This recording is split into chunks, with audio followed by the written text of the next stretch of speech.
Čaute, ja som Dejan a dnes sa pozrieme na 5 punkových riffov, ktoré sú veľmi jednoduché, zvládne ich naozaj každý, ale zároveň vám pomôže vybudovať techniku, ktorá sa vám zužitkuje aj v budúcnosti v iných rockových žánroch.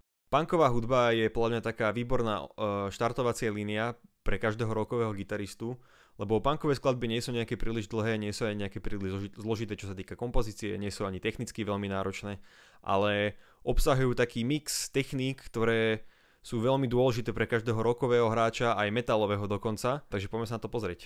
Na 5. mieste mám riff zo skladby The Hell Song od kapely Sum 41 a začneme veľmi zľahka, nebudeme hrať žiadne akordy ani nič, zahráme len takúto jednoduchú single string melódiu riff, ktorej si precvičíme veľmi dobre alternate picking a tlmenie nepriaznivých zvukov a prezvukov strún. Takže takto to vyzerá.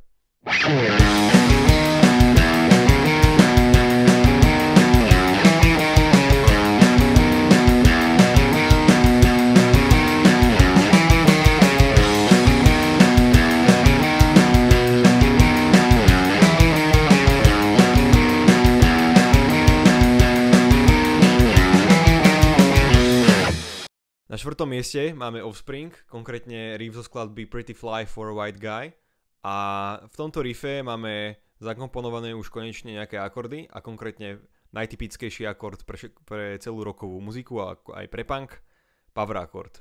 Čiže takto to nejako vyzerá. Say I'm pretty fly for a white guy.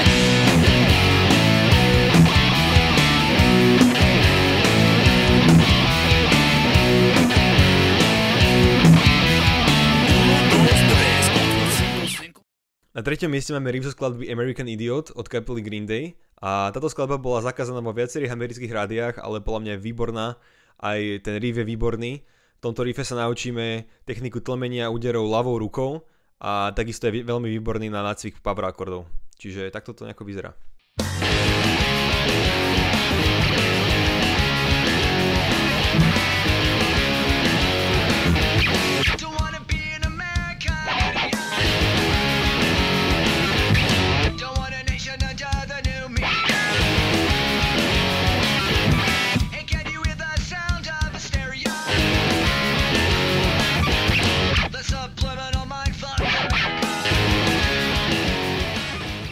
Na 2. mieste máme riff zo skladby Damn It od kapely Blink-182, čo je taký môj najväčší favorit týchto kapiel.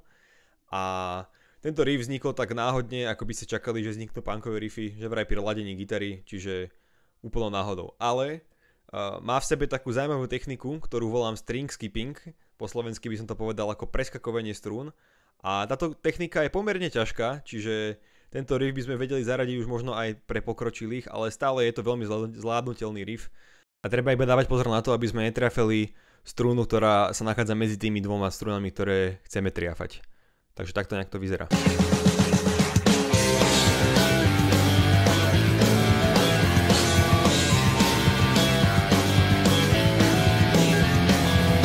Na 5. mieste máme riff zo skladby All the Small Things, taktiež od Blinku.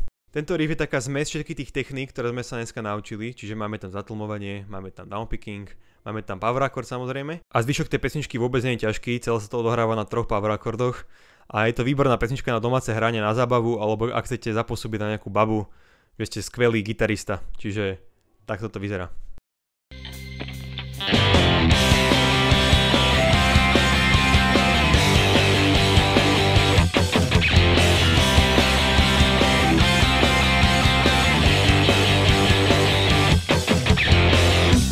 Tak, to by bolo všetko.